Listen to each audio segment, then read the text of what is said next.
A very good evening, Team Zimbabwe. Maswera say. So, taking a look on what is happening in the nation of Zimbabwe, I have seen a lot of people, they are actually after Nelson Chamisa, blaming him for the loss in the court of law. But is Chamisa weak, as some people are actually saying? Let us start by reflecting what Comrade Ostalos said when he was responding to Daddy Hope. Daddy Hope came and said, Takambozvitaura, takazvireva, tikati gadzira ma-structure, gadzira constitution, what, this, that. But let us go through what Gift Ostalos was said, then we get to our own analysis. He says, what is intellectually dishonest about this opinion, my brother, is that it presents the attack on democracy and the closure of the democratic space as solely as Chamisa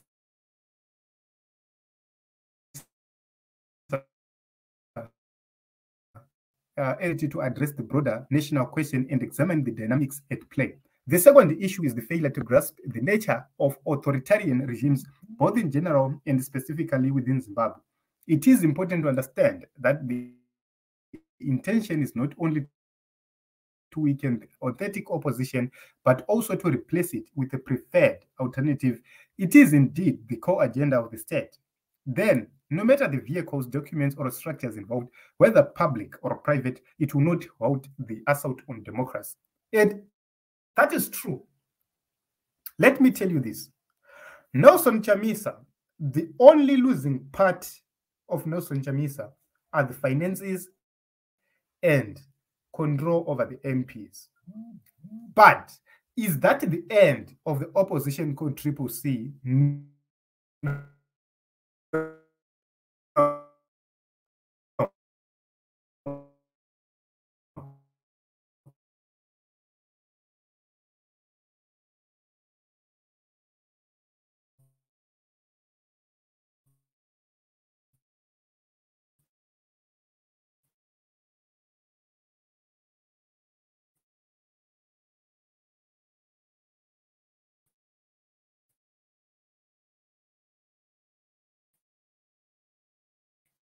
Now, the face of the opposition with them, Chavangu will be left with just a name and nothing else.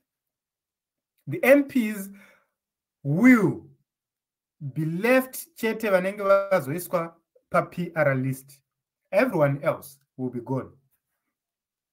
So, will that be a parliament or munenge mune party inongori nema MPs ari pa PR list?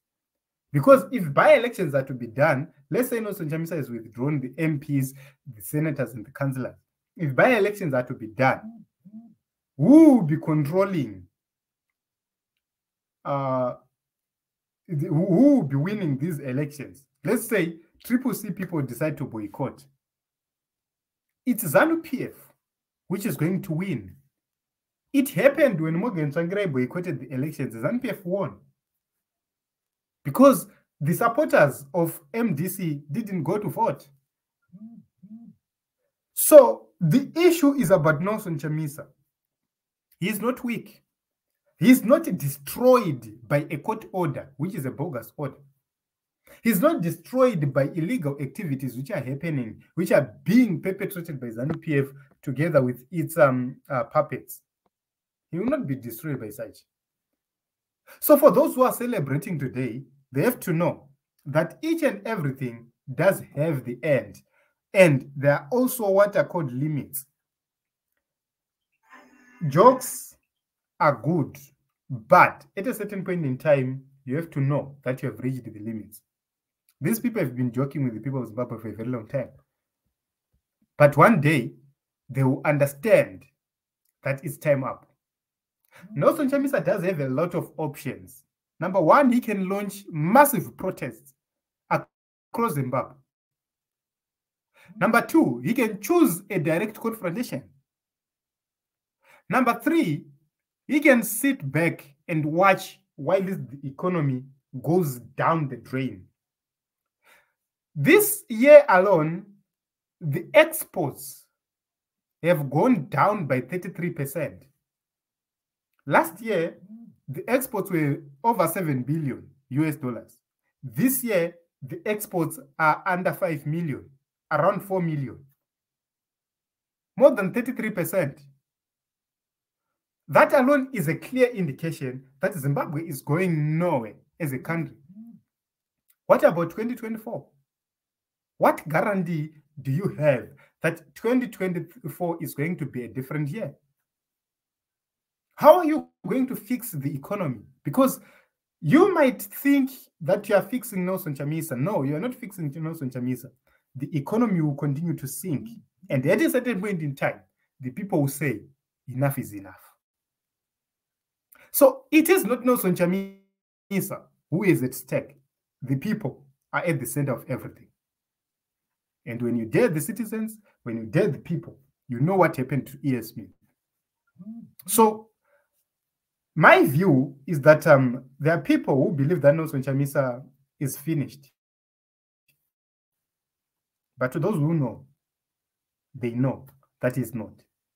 For those with a third eye, they will tell you that his silence is not going in vain.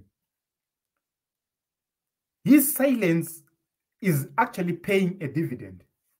Yes, you have taken control of CCC through the courts because you can recall the MPs, you can recall the councillors, you can recall the senators at will.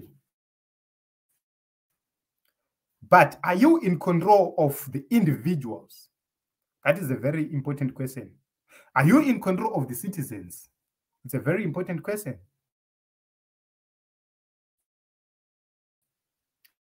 So it is what it is. You see Nelson Chamisa striking back. And when he